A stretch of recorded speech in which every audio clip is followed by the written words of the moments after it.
ڕێکەوتی 27 بەفرامباری ساڵی 1361 هەتاوی دەستەیەک لە پێشمەرگەکانی کۆمەڵە لە گوردانی سیویەکی بۆکان لە سەر جادەی سەدی بۆکان لەگەڵ بەکرێ گیراوانی کۆماری ئیسلامی تووشی شەڕێکی قورس هاتن. لە جەریانی ئەم شەڕەدا هێزەکانی ڕژیم تووشی خەسارەتێکی زۆر بوونەوە و چەندین کەسیان لێکوژرا. بەداخەوە لە جەریانی ئەم شەڕەدا پێشمەرگەیەکی فیداکاری کۆمەڵە بە ناوی هاوڕێ حەسەن ڕۆستەمی گیانی ئازیزی بەخت کرد. هاوڕێ حەسەن ڕۆستەمی ساڵی 1340 هەتاوی لە شاری بۆکان لەدایک بوو.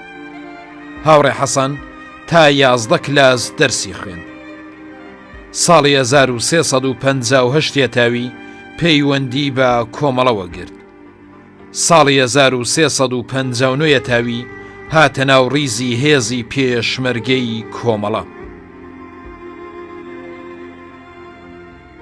ڕێکەوتی 27 بەفرامباری ساڵی 1363 هەتاوی هێزەکانی کۆماری ئیسلامی کە لە 25 بەفرامبار لە ئاوایی گەنگەچین سەر بە ناوچەی ورمێ تووشی شکست هاتبوون، بەنیازی تۆڵەسەندنەوە هێرشیان کردە سەر پێشمەرگەکانی کۆمەڵە لە ئاوایی بەردەڕەش و کانی میران سەر بە ناوچەی ورمێ.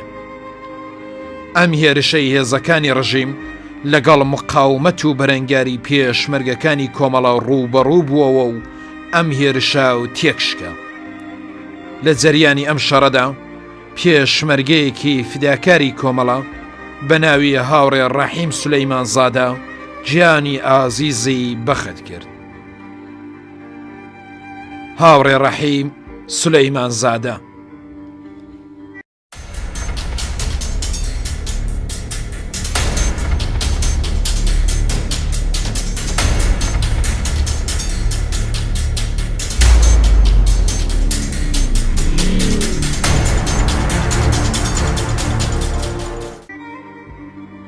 ڕێکەوتی 28 بەفرامباری ساڵی 1360 هەتاوی پێشمەرگەیەکی فیداکاری کۆمەڵە بە ناوی هاوڕێ سەعدون عەزیزی کە چەند مانگ پێشتر لە جەریانی شەڕێکدا لە ناوچەی بۆکان بریندار ببوو گیانی ئازیزی بەخت کرد. هاوڕێ سەعدون عەزیزی ساڵی 1342 هەتاوی لە شاری مەهاباد لەدایک بوو. ساڵی 1360 هەتاوی هاتە ناو ڕیزی هێزی پێشمەرگەی کۆمەڵە. ڕێکەوتی 28 بەفرامباری ساڵی 1363 هەتاوی هێزەکانی کۆماری ئیسلامی هێرشیان بردە سەر ئاوایی بەردەسپی لە ناوچەی کۆماسی مەریوان. ئەم هێرشە لەگەڵ مقاومەت و بەرەنگاری قارەمانانەی پێشمەرگەکانی کۆمەڵە لە تیپی 11 سنە بەرەو ڕوو بووەوە کە پاش 10 سەعات شەڕی سەخت و سەنگەر بە سەنگەر ئەم هێرشەیان تێکشکاند و زەبرێکی قورسیان لە هێزەکانی کۆماری ئیسلامی وەشاند کە دەیان کەس لە بەکرێ گیراوان کوژران و پێشمەرگەکان بە سڵامەت گەڕانەوە شوێنەکانی خۆیان. ڕێکەوتی 28 بەفرامباری ساڵی 1364 هەتاوی پاش تێکشکاندنی هێرشی بەربڵاوی هێزەکانی کۆماری ئیسلامی لە ئاوایی ساو سڵەیمانە سەر بە ناوچەی کۆماسی مەریوان، گروهی زەربەتی چنارە هێرشیان کردە سەر شوێنی پێشمەرگەکانی کۆمەڵە لە گوردانی کاکشوان و کاکفوات. ساعات 11:30 بەیانی لە نزیک ئاوایی وشکەڵان پێشمەرگەکانی کۆمەڵە بەرەنگاری ئەم هێرشە بوون و پاش شەڕێکی قورس ئەم هێرشەیان تێکشکاند و هێزەکانی ڕژیم ناچار پاشەکشەیان کرد. فەرماندەی گروهی زەربەتی چنارە یەکێک لە کوژراوانی ڕژیم بوو. لەم شەڕەدا چەک و تەقەمەنێکی بەرچاو کەوتە دەست پێشمەرگەکانی کۆمەڵە.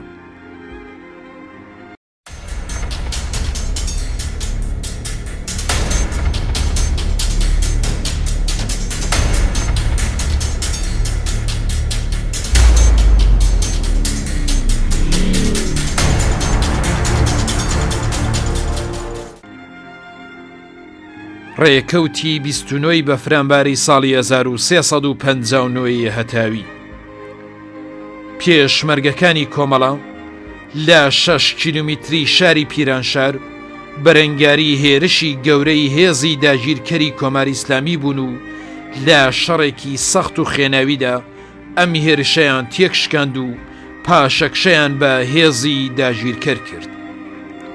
لە جەریانی ئەم بەرەنگاریەدا پێشمەرگەیەکی فیداکاری کۆمەڵە بە ناوی هاوڕێ ئەحمەد عەزیزی گیانی ئازیزی بەخت کرد.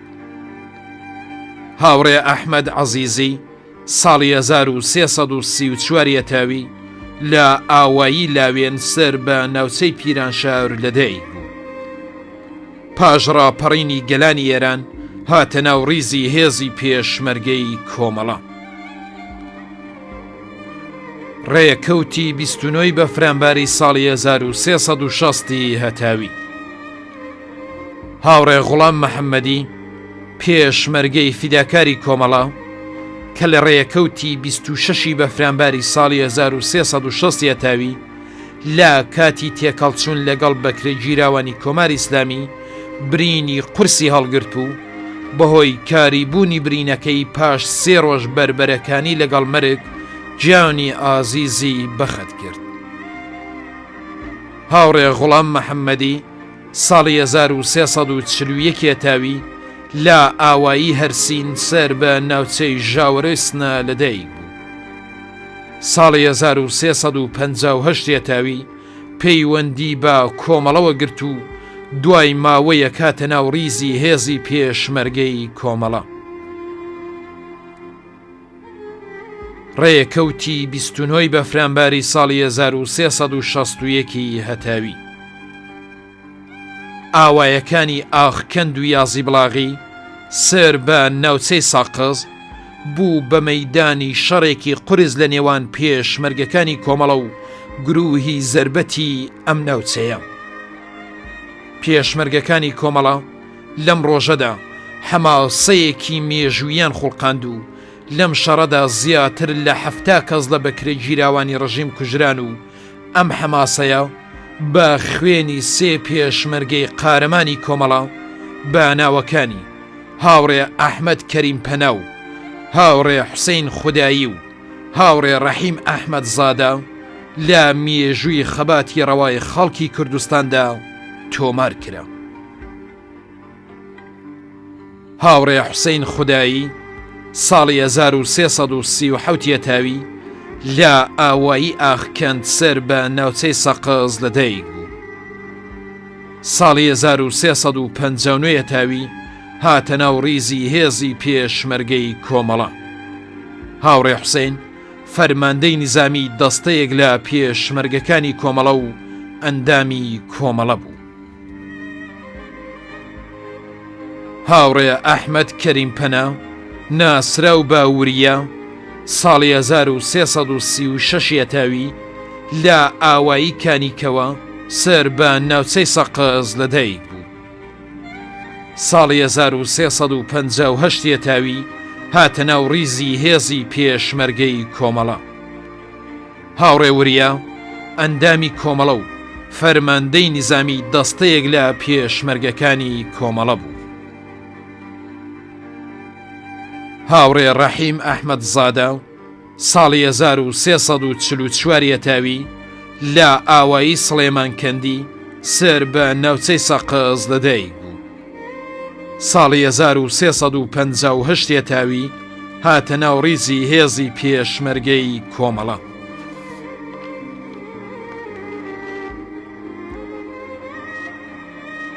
ڕێکەوتی 29 بەفرامباری ساڵی 1363 هەتاوی هێزەکانی کۆماری ئیسلامی هێرشیان کردە سەر ئاوایی ڕەشەدێ لە 5 کیلومتری شاری مەریوان.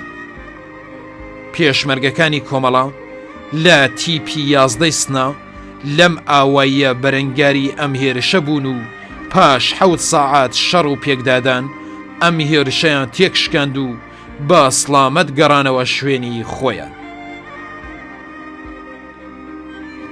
ڕێکەوتی 29 بەفرامباری ساڵی 1363 هەتاوی هاوڕێ ئاینە زەمانی ناسراو بە چیمەن لە ڕووداوێکی دڵتەزێن گیانی ئازیزی لەدەستدا.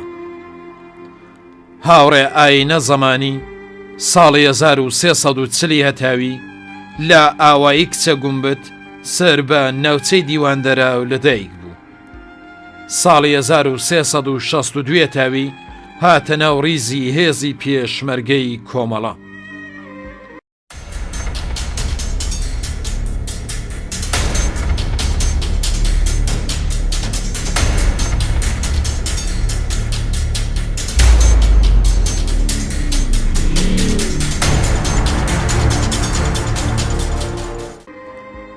ڕێیەکەوتی سی بە فرەمباری ساڵی 1360 هەتاوی جەلادانی کۆماری ئیسلامی لە زیندانی دزڵ ئابادی کرماشان هاوڕێ ناسر پیشکاری ئەندامی تەشکیلات نهێنی کۆمەڵەیان وێڕای 11 شۆڕش ژێری تر تیرباران کرد. هاوڕێ ناسر پیشکاری ساڵی 1333 تاوی لە ئاوایی ئەوێ هەنگ سەر بە ناوچەی سنە لەدایک بوو. دوای ڕاپەڕینی گەلانی ئێران پەیوەندی بە کۆمەڵەوە گرت و درێژەی بە تێکۆشانی خۆیدا. ڕێیەکەوتی سی بە فرەمباری ساڵی 1360 هەتاوی هێزەکانی کۆماری ئیسلامی هێرشیان کردە سەر ئاوایی پیرخزران لە ناوچەی کۆماسی مەریوان. ئەم هێرشە لەگەڵ مقاومەت و بەرەنگاری هێزی پێشمەرگەی کۆمەڵە ڕووبەڕوو بووەوە و لە جەریانی شەڕێکی سەخت و خێناویدا زەبرێکی قورسیان لە هێزەکانی ڕژیم وەشاند. ئەم شەڕە بە خوێنی 4 ئەستێرەی گەشاوەی ئاسمانی چاوساوەکان بەناوەکانی هاوڕێ محەممەد ئەحمەدی، هاوڕێ عەبدوڵڵاه باخیشی، هاوڕێ محەممەد ئەمین شەهابی، هاوڕێ ساڵح ماسیەر لە مێژووی خەباتی خەڵکی کوردستاندا تۆمار کرا. هاوڕێ محەممەد ئەحمەدی ناسراو بە حەمەعاسا ساڵی 1333 هەتاوی لە ئاوایی هەنگەژاڵە سەر بە ناوچەی مەریوان لەدایک بوو. دوای ڕاپەڕین لە ڕیزی یەکێتی جوتیاران درێژەی بە چالاکیدا هاوڕێ محەممەد بەرپرسایەتی هێزی بەرگری ناوچەی کۆماسی و لە ڕیزی پێشمەرگەکانی کۆمەڵەدا فەرماندەی نیزامی پەلی شەهیدانی کۆماسی پێسپێردرا. هاوڕێ عەبدوڵڵاه باخیشی ناسراو بە عەبەچۆڕ لە ئاوایی چۆڕ سەر بە ناوچەی مەریوان لەدایک بوو. لە کاتی هێرشی دووهەمی ڕژیم بۆ سەر کوردستان هاتە ناو ڕیزی هێزی پێشمەرگەی کۆمەڵە. هاوڕێ محەممەد ئەمین شەهابی ساڵی 1333 تاوی لە شاری مەریوان لەدایک بوو. ساڵی 1359 تاوی هاتە ناو ڕیزی هێزی پێشمەرگەی کۆمەڵە. هاوڕێ ساڵح ماسیەر ساڵی 1337 تاوی لە ئاوایی ماسیەر سەر بە ناوچەی سەرشیوی مەریوان لەدایک بوو. بەهاری ساڵی 1359 تاوی هاتە ناو ڕیزی هێزی پێشمەرگەی کۆمەڵە.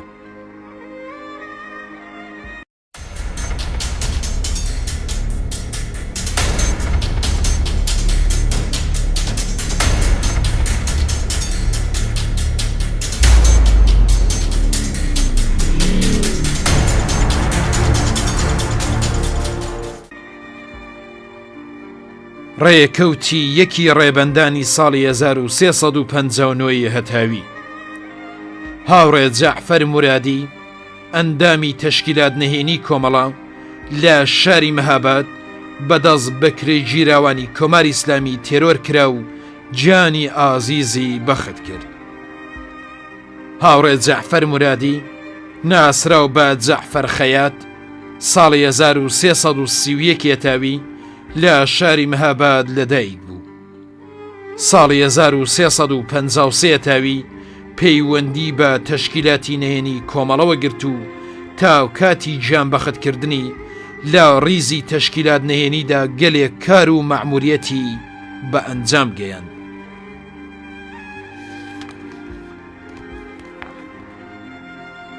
ڕێکەوتی یەکی ڕێبەندانی ساڵی 1360 هەتاوی پێشمەرگەکانی کۆمەڵە لە پەلی شەید عەبدوڵڵا و شەید جەمیل بە بۆنەی دوی ڕێبەندانەوە لە عەمەلیاتێکدا چوونە ناو شاری کامیاران و لە سەعات 8:30 شەو تا سەعات 11:30 شەو گەڕەکی کامیارانی کۆنیان خستە ژێر کۆنتڕۆڵی خۆیان و چەندین جار لەگەڵ هێزەکانی ڕژیم دەرگیر بوون و خەسارەتێکی بەرچاویان پێگەیاند و هەر لەو کاتەدا لە 2 کیلومتری ئەو شارە لە ئاوایی شێروانە بە بۆنەی دوی ڕێبەندان ڕێ و ڕەسمێک لەلایەن پێشمەرگەکانی کۆمەڵە بە بەشداری خەڵکی ئەم ئاوایە بەڕێوەچوو.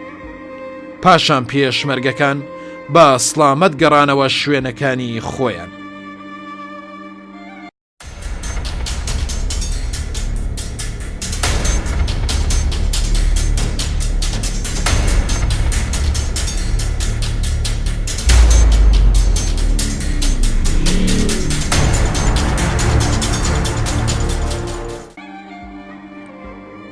ڕێکەوتی دوی ڕێبەندانی ساڵی 1359 هەتاوی دوو دەستە لە پێشمەرگەکانی کۆمەڵە چوونە ناو شاری مەهاباد و بۆ ماوەی 2 سەعات لە ناو شاردا مانەوە و دواتر لە مەیدانی ئاردی ئەو شارە لەگەڵ هێزەکانی کۆماری ئیسلامی تووشی شەڕ و پێکدادان هاتن. لە جەریانی ئەم شەڕەدا پێشمەرگەکانی کۆمەڵە زەبرێکی قورسیان لە هێزەکانی کۆماری ئیسلامی وەشاند و دواتر بە سڵامەت گەڕانەوە مەقەڕەکانی خۆیان. ڕێکەوتی دوی ڕێبەندانی ساڵی 1359 هەتاوی پێشمەرگەکانی کۆمەڵە بە بۆنەی ساڕۆژی دامەزراندنی کۆماری کوردستان لە شاری بۆکان ڕێ و ڕەسمێکان بەڕێوە برد. ڕێکەوتی دوی ڕێبەندانی ساڵی 1362 هەتاوی دوو هەڵسوڕاوی تەشکیلات نهێنی کۆمەڵە بە ناوەکانی هاوڕێ ڕۆستەم بەهمەنی و هاوڕێ شەریف خودا مرادپور لە زیندانی ئەوین بەدەست جەلادانی کۆماری ئیسلامی تیرباران کران. هاوڕێ شەریف خودا مرادپور ساڵی 1333 تاوی لە شاری سنە لەدایک بوو. پاش ڕاپەڕینی گەلانی ئێران پەیوەندی بە کۆمەڵەوە گرت و لە بەشی تەشکیلات نهێنی سازماندرا. هاوڕێ ڕۆستەم بەهمەنی هەڵسوڕاوی لە مێژینەی بزوتنەوەی چەب لە ئێران کە پەیوەندی بە کۆمەڵەوە گرت و ساڵی 1360 تاوی لە بەشی تەشکیلات نهێنی لە شاری تاران سازماندرا. ڕێکەوتی دوی ڕێبەندانی ساڵی 1364 هەتاوی لە جەریانی شەڕێک لە نێوان هێزی پێشمەرگەی کۆمەڵە و هێزە بەکرێ گیراوەکانی کۆماری ئیسلامی لە ئاوایی کانی گوێزە سەر بە ناوچەی بانە پێشمەرگەیەکی فیداکاری کۆمەڵە بە ناوی هاوڕێ حەسەن ڕەسووڵی گیانی ئازیزی بەخت کرد. هاوڕێ حەسەن ڕەسووڵی ناسراو بە حەسەن ڕەجاکی ساڵی 1344 تاوی لە ئاوایی ڕەجاکی لە بەشی ئالانی سەردەشت لەدایک بوو. بەهاری ساڵی 1361 تاوی پەیوەست بوو بە هێزی پێشمەرگەی کۆمەڵە و دواتر لە ناوچەی بانە سازماندرا. پاشان وەک جێگری فەرماندەی دەستەیەک لە پێشمەرگەکانی کۆمەڵە دیاری کرا.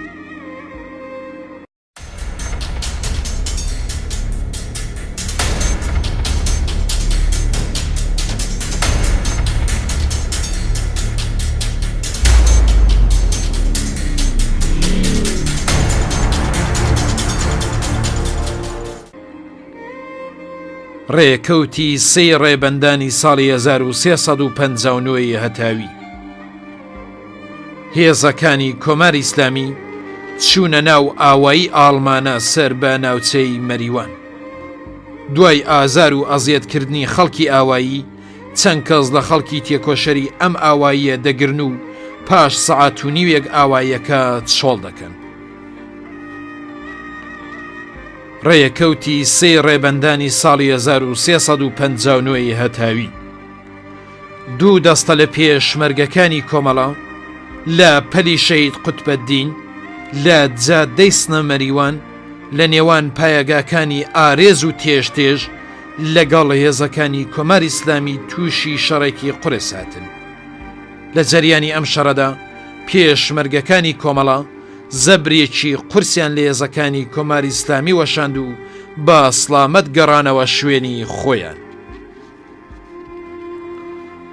ڕێکەوتی سێ ڕێبەندانی ساڵی 1359 هەتاوی پێشمەرگەکانی کۆمەڵە لە دەستەی شەهید حامید لە ناو شاری مەهاباد لەگەڵ هێزەکانی کۆماری ئیسلامی تووشی شەڕێکی قورس هاتن.